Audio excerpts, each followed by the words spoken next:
Once upon a time, we had the very first family. Pretty heteronormative, not gonna lie. The first man, Adam. The first woman, you probably have heard her, named Eve. They lived alone in a garden until they couldn't. There was some issue with the management. And then they ended up being on their own. And as many families do, they became parents. First to Cain, and then to Hebel. You might have heard them named Cain and Abel.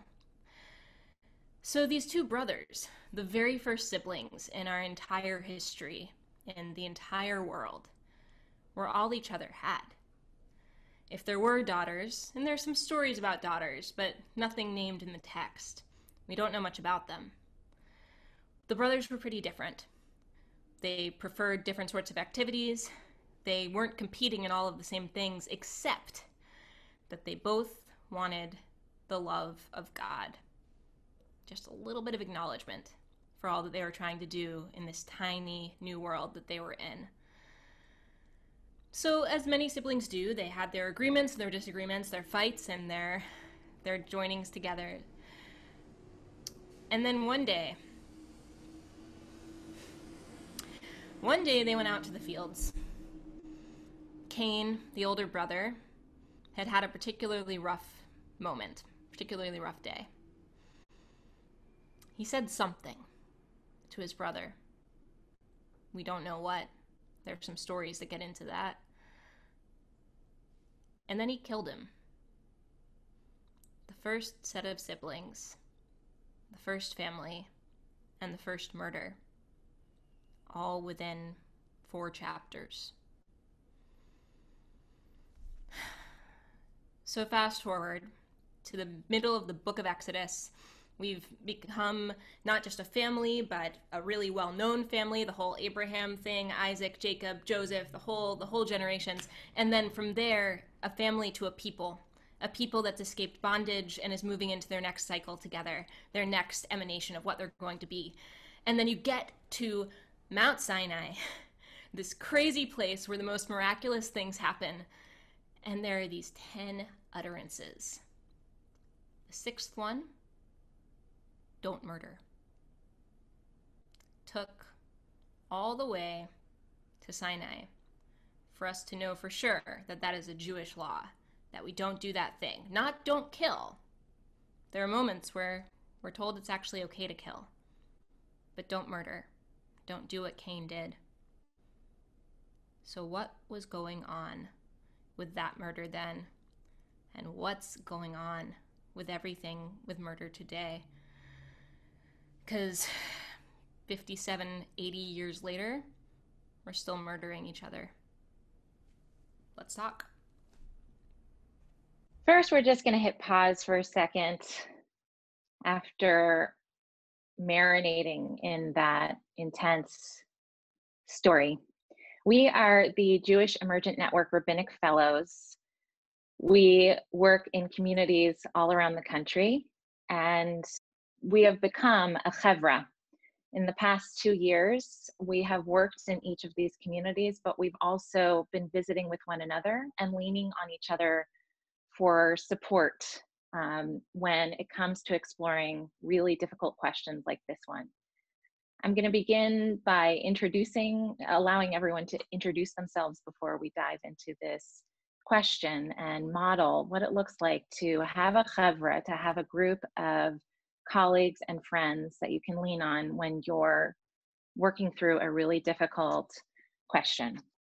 So I'm Rabbi Keilah Lebell. I am at ICAR in Los Angeles, and I'm going to take you on a little tour of rabbinic fellows throughout the country, going up north in California.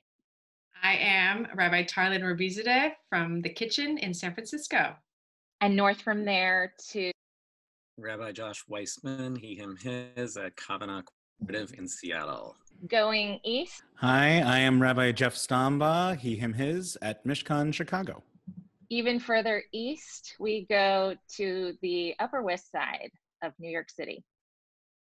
Rabbi Mira, Rivera, she, her, hers, Romemu. Taking us the furthest east out to Brooklyn. Rabbi Emily Cohen, she, her, hers, at Lab Shul. heading down south to Washington, D.C. Rabbi Jesse Paikin at 6th and I, historic synagogue. So this is our chevra. We have known what it's like to live far apart and to have to gather together virtually. And every now and then we have gotten the pleasure of getting to gather together. But whether we've been physically together or apart, we have leaned on each other these past 2 years to work through the challenges of what it means to be a rabbi today. And we're going to model for you now what it means to wrestle with one of the greatest questions that we face as humans, which is why people murder. And as Emily said, we're going to be exploring the question not only in our texts, but also in what it means in our lives today. Thanks, Keilah. I'm going to get everyone caught up on where we've been with this. When we first took on this discussion about the commandment to not murder, honestly, for most of us, our first reaction was, isn't it obvious? Like, what is there so much to discuss about this? Like, Shita, it's obvious. Like, do we even need to tell you? But when we thought about it more, we realized, hey, maybe it's not always so obvious. And maybe to the extent that it's obvious because we have this commandment in a rather prominent place in our culture. And maybe it's obvious to us because we've been socialized in a culture where this is a commandment going back thousands of years. And there are places in our society where there's a breakdown, and that which should be obvious suddenly in moments becomes not obvious, and murder happens. People murder. And to the extent that it is obvious, it's only obvious in the narrow sense of the word murder. Because narrowly defined, murder is one thing, right? But there's a long tradition in Judaism of viewing it more broadly. And those broader implications of this commandment, do not murder, are not always as obvious, right? And the narrow and the broad understandings go way back. There are two ways to chant this commandment when you chant it in synagogue, and they have different vowels. A couple of commentators, at least, who read one of the ways of chanting it as implying don't murder narrowly defined, like don't kill someone on purpose.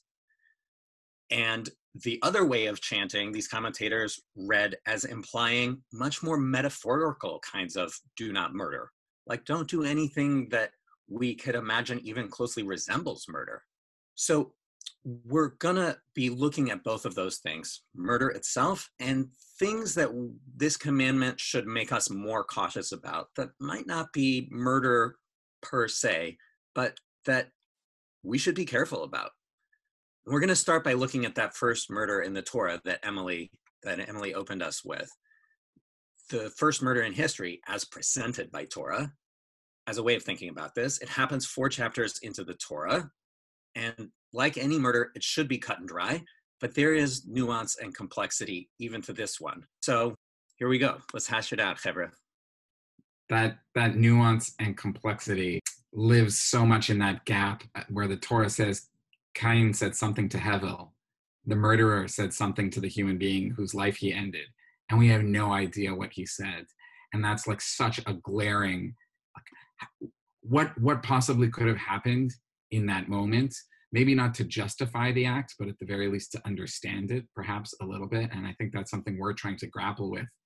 And 1,700 years ago, the rabbis who are writing comments on this, I think, are confronting that very same question. Not how can we moralize or justify this egregious act, but at the very least, can we perhaps try to understand it, maybe to do a tikkun, to do some repair afterwards.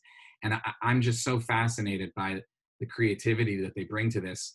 In one of the midrashim, the stories they write, they're trying to ask what happened in that moment, in that ellipses, what was said.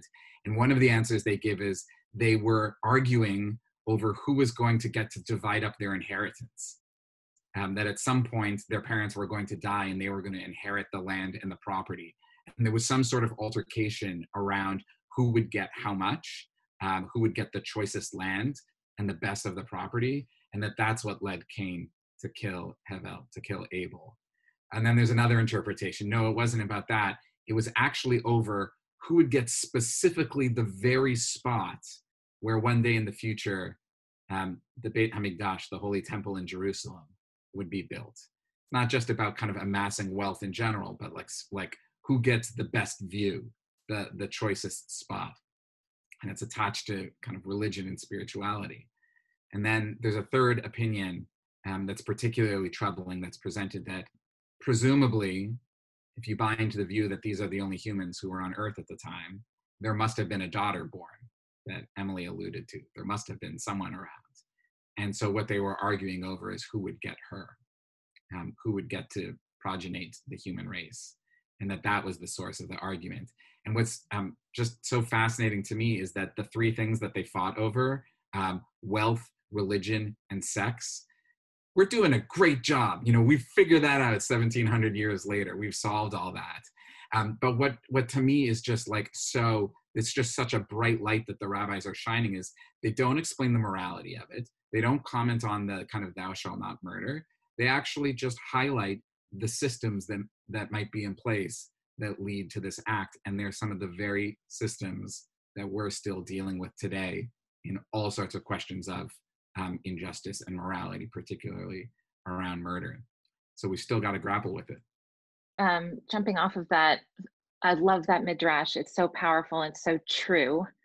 But while you're touching, Jesse, on the reality of murder and how we still are responsible and deep in the guilt of that today, deep in the guilt of still being born into and then continuing to perpetuate systems that allow for murders to happen.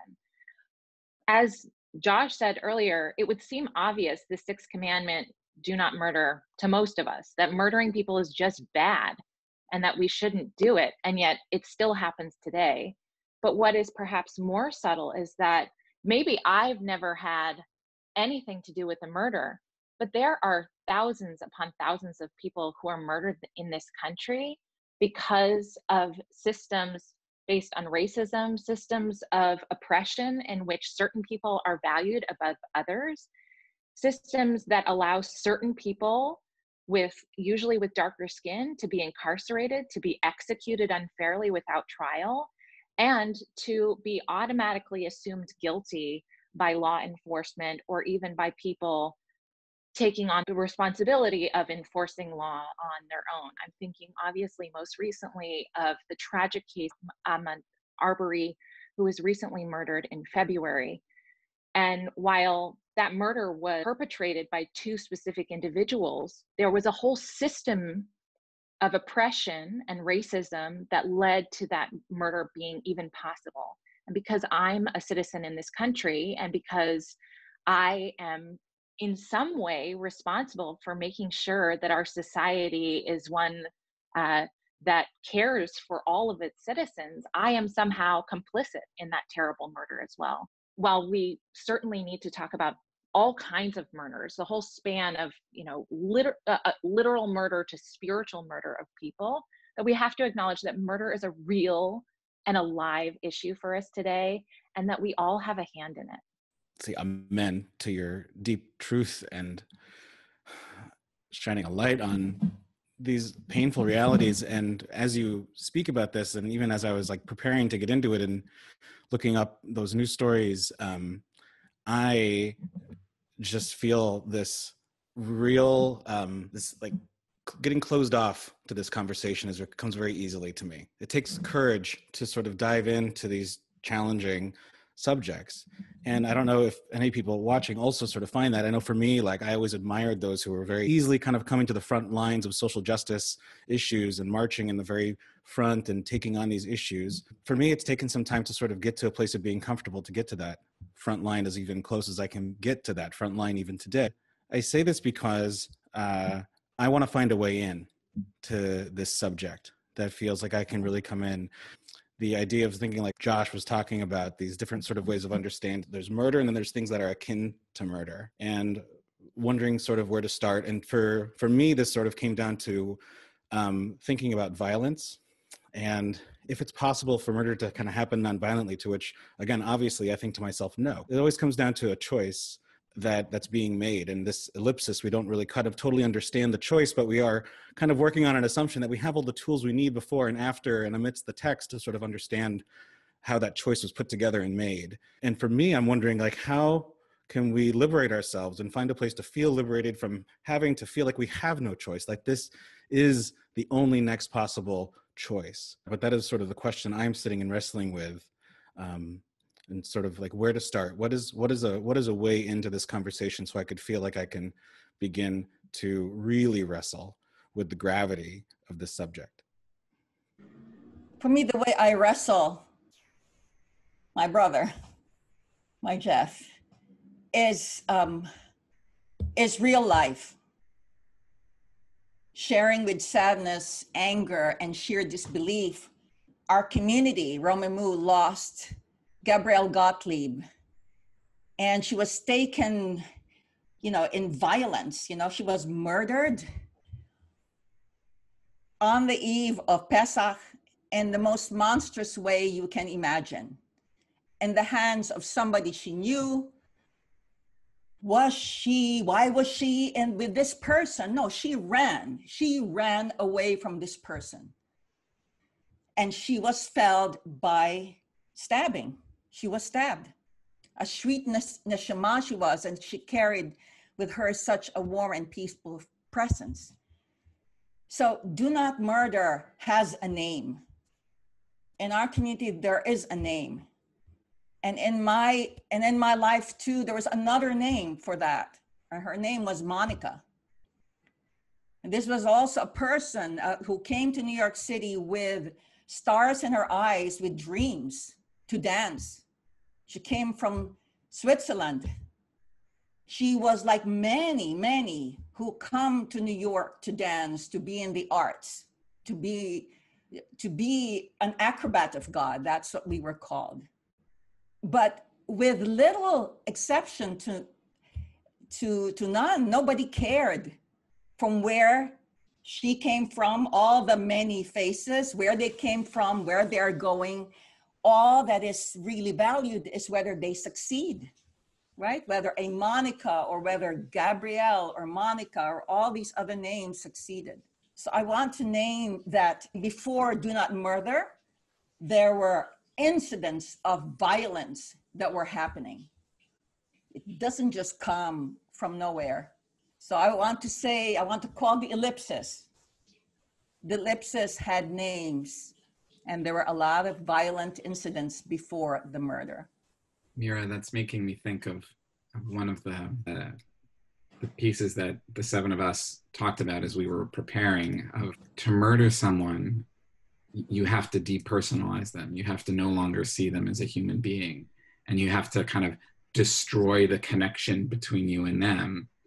And yet that's also held in tension with the reality that you're shining a light on, that so many of these acts are committed by people who are closest, or like you would think should be closest, and that there's such like a disconnect that happens there. And I was thinking as Jeff was talking that, and as Keilah was sharing, that the commandment's written in the singular. The commandment actually doesn't say like create a society where murder doesn't happen. It's actually saying to you as an individual, you have to start, you can only take responsibility for yourself and your own actions. But of course, we want to do that against the backdrop of our wider society. And of course, we're not going to solve it now, but perhaps one response, maybe not a solution to it, but a response is to repersonalize. And as somebody has stolen that name and taken away that connection, that those of us who are still here put that name back into that ellipsis. So thank you for sharing those names. I was just thinking, Jesse, as you were speaking, how all the final commandments in the Aseret HaDibrot, the 10 commandments, are all lo, thou shalt not. And what would it look like if we were to write them in the positive? And it sounds like what you're saying is that the sixth commandment would be something like, thou shalt see the humanity in every other human being. Thou shalt see the spark of God in every other human being. Because if you were to do that, and to do that on a daily basis, not only with people who are distant from you, but also the people that you live with and share life with. And perhaps we wouldn't even have to say lo tirtzach. I want to just add a little extension on that. I think that's beautiful. And I think there's also, in addition to seeing, it's acting on it too, because murder is premeditated and it's an action. So to see the spark and then also to act on that would be creating the positive. It's beautiful. I think something that I'm thinking a lot about is every time I sort of talk to my mom about Judaism, she doesn't really read a lot of Torah or anything. She's always just like, it's just the 10 commandments. Like the rest is commentary, you know? And sometimes I think about that. And I was thinking about, you know, as we were all texting and talking, that it's crazy to me that the 6th commandment, do not murder, comes right after honor your father and your mother. I mean, we're all sort of, I shared that with the class I was teaching the other day, and we were all joking because people are trapped with their children, right? And we were just like, yeah, we need to remind ourselves that, like, do not murder. But also just because, you know, Emily brought the story up of Cain and Abel, and it was, I mean, I know the Bible, I know that it was the first murder, but it's crazy to me that it's the first children who murder. Like 5 seconds later, after humanity is born, we murder. And this is like, you know, Adam and Eve, first of all, these are not, you know, Rabbi Larry Hoffman always used to remind me, this is a story that we read on Rosh Hashanah. This is a story that we read about humanity, the story. And it's not about a religion. It's not Abraham yet. We're not talking about monotheism. We're talking about human beings. And that this is something humans do. That like brothers do it to one another. Twins, you know, they're born together. They share a womb. Like this story is really talking about something crazy that I don't understand either. It's so far from me. I feel bad like when I hit a fly. I really do. I like killed a spider today, and I'm just like, why did I do that? Why didn't I just take a minute to free it? And I'm just sitting with that right now. I appreciate so much of what we're all kind of bringing into this from different directions. You know, my mind keeps going to like, did he know what he was doing? I mean, I'm thinking this is, again, like a tragic instance of like, would we even call this murder, but something that happens all the time in our society. With the particular laxity of gun laws that we have in the United States, there are instances on a regular basis of very small children gaining access to firearms and accidentally killing others in their family or others in their community. And this happens so frequently, and they don't know what they're doing. They, like, how could they? They're children. Sometimes they're too young to even know what a play gun is, much less a real gun. And I'm thinking about that where, you know, this is the first death. It's not just the first murder. It's the first death in human history, is one brother killing another. And so I keep sitting with that of like, did he know what he was doing? And when he said, like, am I my brother's keeper? Did he understand that his brother wasn't coming back? Did he understand that, like, this was a permanent state? Because, like, how could he? Even if they were grown, and we don't know how old these boys were when this happened. You know, they might have been adults. They might have still been, you know, teenagers. But how could he know? And at what point does killing become murder? Emily, thanks for mentioning that rhetorical question that Cain presents to God.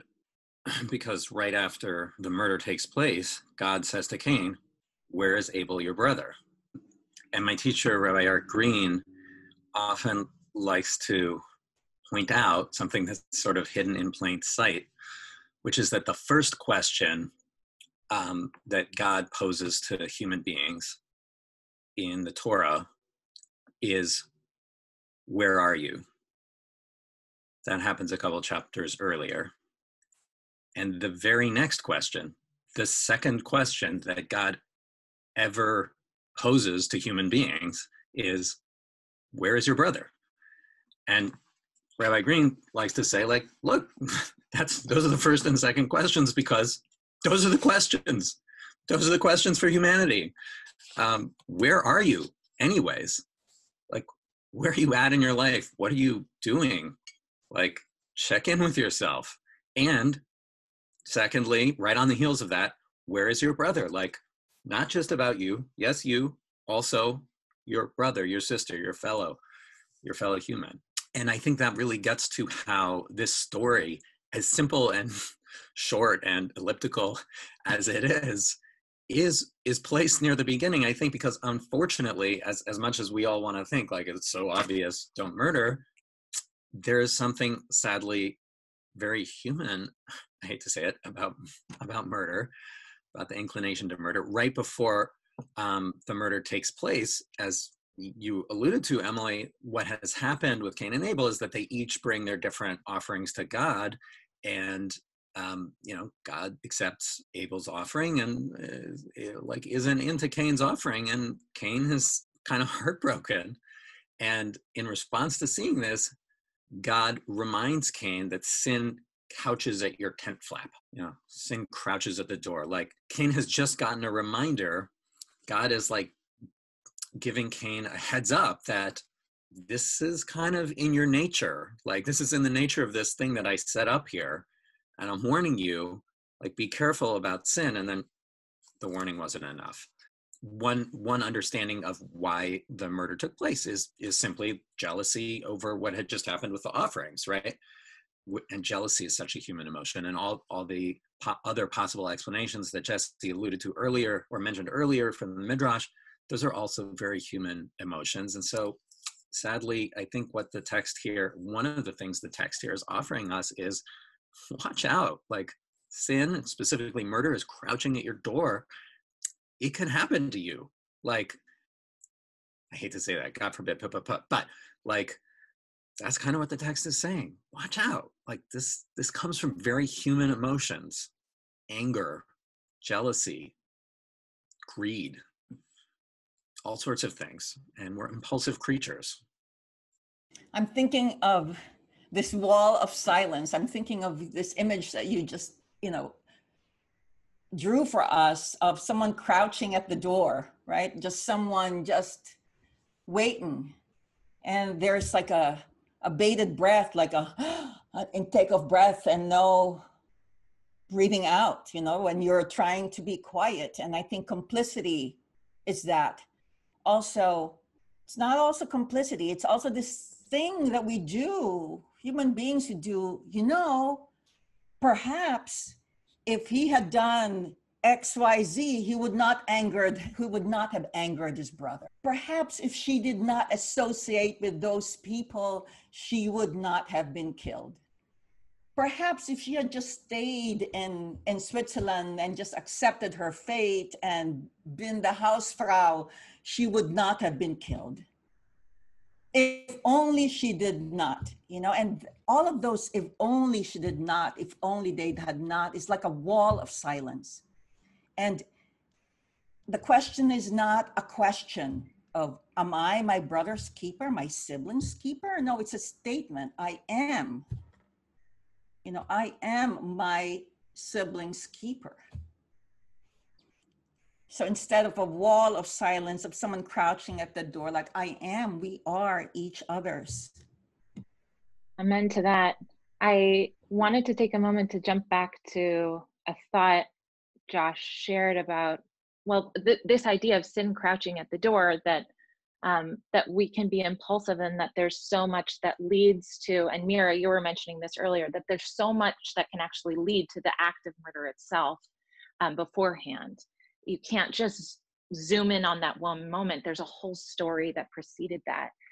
And I wanted to perhaps move us, though it's, as I've said, and as we've all acknowledged, it's so essential that we actually acknowledge true and literal murder, the taking of human life, the taking of someone's breath and opportunity to live out their dreams and their purpose in the world. That is, the most sinful thing a person can do. But we've also alluded to the fact that there are, in our tradition, other kinds of acts that also qualify as murder, that also surely were led to maybe by some kind of impulsivity or perhaps jealousy or perhaps greed. that maybe didn't lead a person to take someone's life literally, to take their breath away, but perhaps they did something else, like they used their words in a really harmful way to someone. They were so hurt, or they were so jealous, or they were so greedy that they used their words to actually tear someone down. That, of course, is the concept of lashon hara, of wicked tongue, where you'll take your words either directly to the person or behind their back and tear them down, tear down their dignity. That's a way of murdering someone. And another way that's described in detail in the Talmud is the act of shaming someone. I believe it's in Bava Metzia, and there are other moments in the Talmud where if someone embarrassed someone else, the rabbis describe the blood leaving someone's face, of being, stricken with embarrassment and shame by this person's words. And as a result, they suffer a kind of death. And it's really true. If I know when I have been felt ashamed or shamed by someone, all of a sudden my dignity and my personal spark seems to shrivel and shrink. And I feel like something has been taken from me, in the same way that someone, could take away someone's breath literally. Someone could take away someone's dignity. And I think the rabbis are right to qualify that as a kind of murder as well. Keilah, I don't know if you felt this in those moments, but I certainly have, that it doesn't just happen and then it's over. It sticks with you. And I was taught once, and this has never left me, a comment on that teaching from the Talmud, that actually humiliating is worse than murder, because murder only happens once and then it's over. But humiliation is slow and repeated, and you have to confront it over and over and over again, and everybody can watch it as it's happening. And of course, it's a creative exaggeration, right? I would choose humiliation over murder, but to draw on that idea that we have to be, all the more so that we would be careful with not taking a life. We should be careful with not stealing from someone in a way, something that's owed to them, dignity and honor, and not doing it repeatedly over and over again. Man, last week I felt some humiliation over something, and it's still just eating away at me inside. And yeah. Oh. Keilah, I was thinking as well about specifically I was thinking about the word nefesh, which has multiple translations. Often it can mean your actual life, your body, but it also sometimes has a more spiritual, soul connected translation.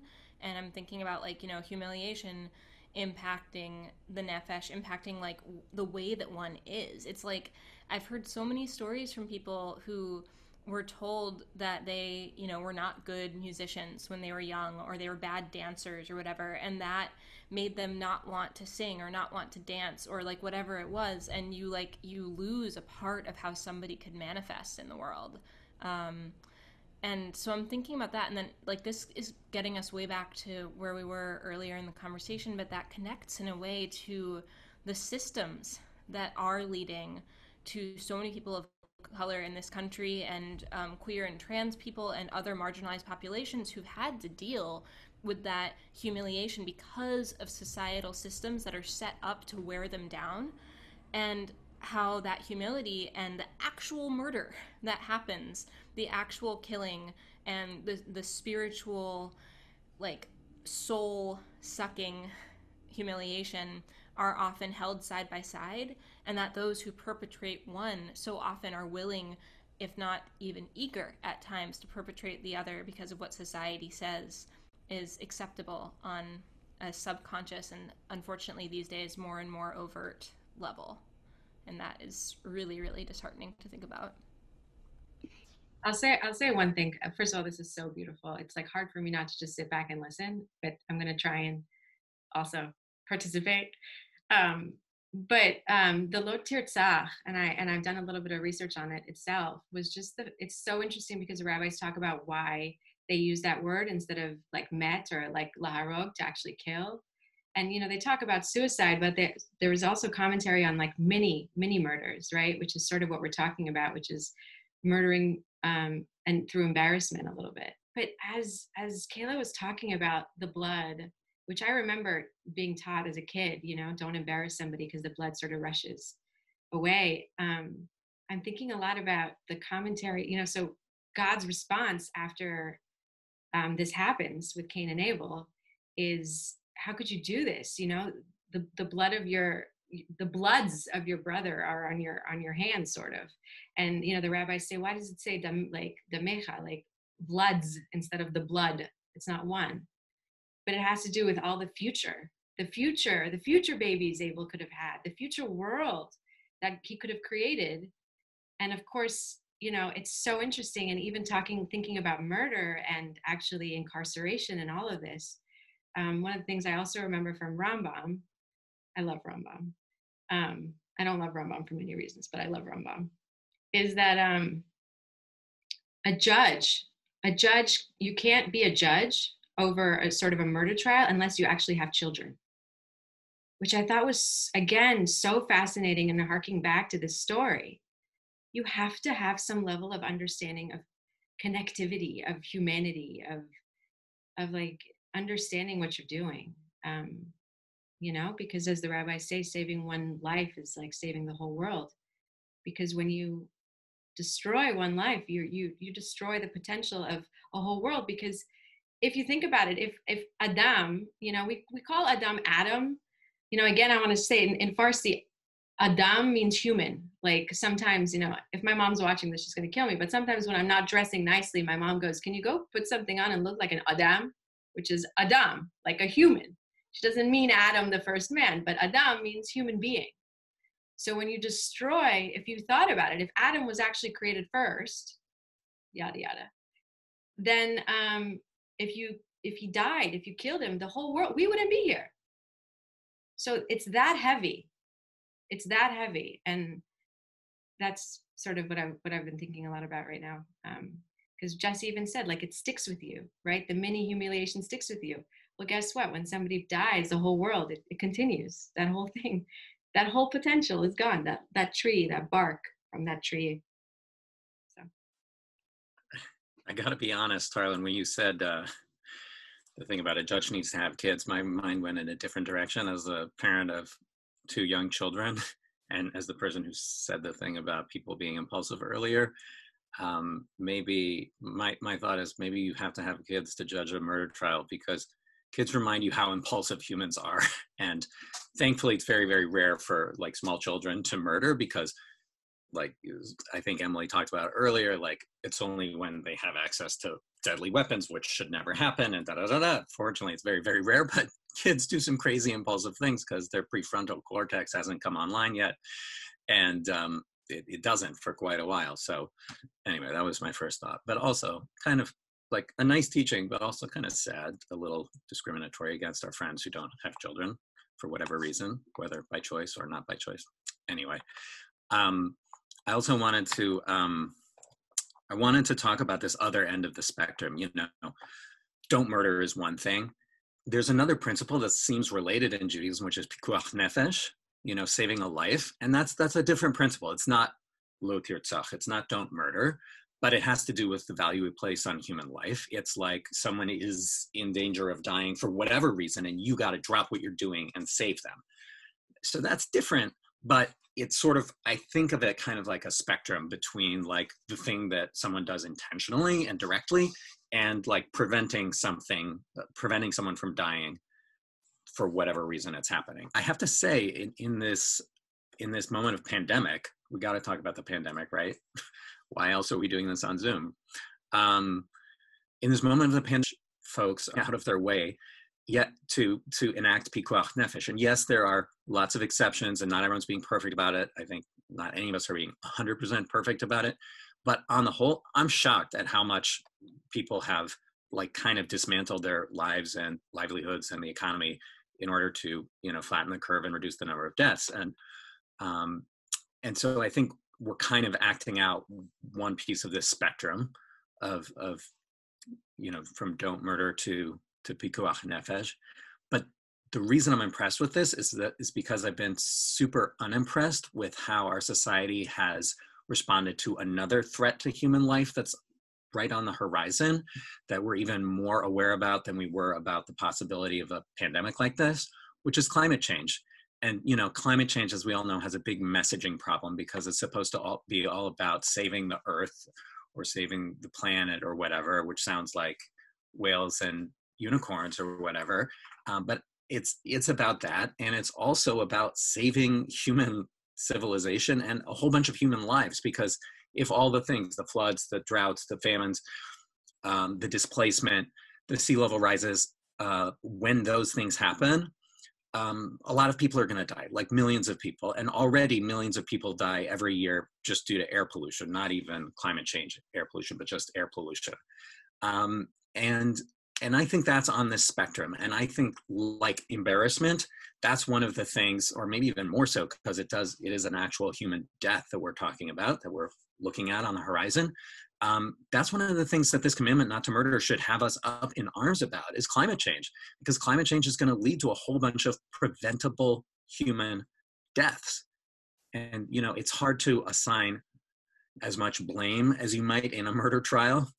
Like, the amount of carbon emissions that each of us produce is so minuscule. It's like, I'm not going to go around calling us all murderers. I don't think that makes sense. But there should be some level of culpability and some understanding that our actions, at least collectively, are going to lead to deaths. And certainly when we're talking about corporations, the fraction of the problem that they're contributing is much larger than you and I and any other individual. So again, maybe not murder per se, but to me, it's one of those things that this commandment should make us all really, really careful about. That's my prayer. So we'll all be, and especially after this pandemic, having gotten some practice in respecting human life so much, like, let's all get to it with climate change. There's a lot of human life on the line. I often worry when we use Torah to advance specific political policies. I think it can get really sticky and dangerous. And so sometimes my warning lights go off. But then I was thinking about what you said about being inspired by how we're responding to this virus. And the two sources that often give me the most inspiration are the governments that are getting it right, and how kind of capitalist commerce has shifted in many ways to be supportive. And that would be a whole separate conversation over whether or not you need to do that. But I just thinking back to that original midrash of two of the sources, the potential sources of conflict, were the temple, so that's like the political authority, and property. And I wonder if, I don't think that the Ten Commandments are advocating any sort of policies around those things, although I wish we could figure that out. But I think it is like shining a very bright warning light on the systems that you have in place of political power and commerce need, like, there should not be a gulf between how they operate and the ethics of whether or not people are able to live their lives. And it feels like it's like such a clear message of those two things can't be in conflict with one another. Have your sources of political authority and your systems of commerce, but don't let them destroy lives. And holding on to this idea of, you know, of the sacredness of life, right? That policies and edicts can really affect life. You know, I'm thinking of, because Tarlan started us on Adam, right? On Adam, so I'm really thinking of the name of Havel, you know, so it's Abel. When I say Abel, I just go, oh, okay, it's just another name, you know, but when I look at it as the Hebrew, as Havel, you know, then it just completely changes everything for me, you know, like as we would teach our bat mitzvah students, you know, the names in our Torah aren't just names. It's not Brittany or, you know, or Margot or something, but the name tells you about who they represent, what they are. And Havel is breath, right? Or vapor, right? They would say vapor. Breath, emptiness. Is that who he is? What is that? What did that represent? But the only thing I can take, you know, sense now is that breath of air is so temporary and so fleeting. So in this pandemic, we are in our community encouraging people to do their advanced care directives and do all those responsible things, life insurances if you need to do those, and ethical wills. But the fact is that life is fleeting. So while we can, the Midrash says that, Havel only lived on the world for 50 days, meaning it was like so limited and fragile. I just want to jump in as we're running this down with like gratitude to my friends here for stretching me out. And what's really grounding me as I'm sort of thinking about how I've been ping-ponging around, trying to stretch my brain around these ideas is what keeps coming back is, Josh, what you were talking about, that first and second question about where are you and where is your brother, where is your kin, and how all of this sort of comes back into this idea of being in relationship with each other or the planet, and being more aware about how every opportunity to choose is an opportunity to choose life versus choosing nonviolence, choosing to be in a relationship. And like even complacency is, I feel, a reflection of like being in a particular kind of relationship that needs to be changed so that we're not complacent and just sitting on the sidelines to this choice. And so really thank you all for stretching me out in this conversation. As with all of our conversations, I also feel very stretched, and I feel so supported and have felt so supported by this chavra in examining not only, this question, but also other questions that we faced as new congregational rabbis. But I also wanted to just say that, of course, we're winding down our conversation and we're not getting to an answer, because no Jewish conversation ever gets to an answer, and I'm not sure it should. But just having this group to bounce ideas off of and to get strength and inspiration from is so valuable. And I think I just through this conversation have a better sense of how to respond when, say, someone in my community asks me about this commandment and what it means for us today. I'm also so grateful. I always learn so much, and the connections just like come into being when you're in community with people that stretch your brain. So one thing that literally just came to me is the evolution of siblings. So we go from Cain murdering Abel to Joseph's 11 brothers selling him into slavery, certainly doing a terrible thing, but actually pulling back from the instinct to murder that they initially had. And then in Exodus, a little bit later, we get to Miriam actively saving Moses.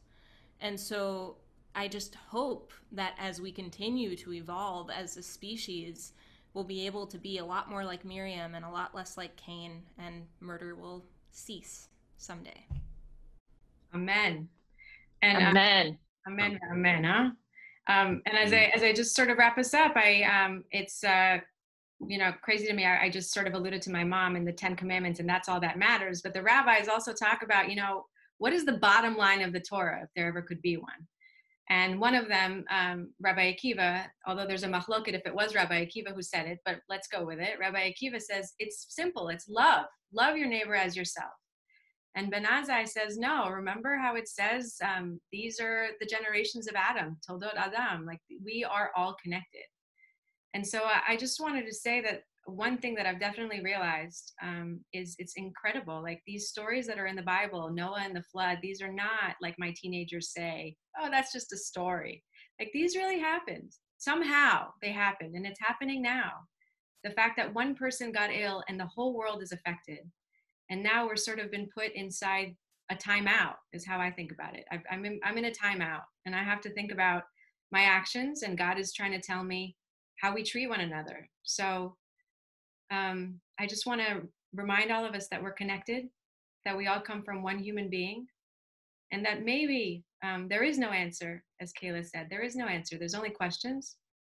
But maybe it's also to remember the other thing that Rabbi Akiva says, to love and to take care and to try and understand why we want to do what we want to do before we actually take action. So this is the conclusion of the 6th commandment. Do not murder. Obvious, pshita, not so pshita. Chag Sameach. Like some, yeah. Everybody. Yeah. Chag Yeah. Sameach.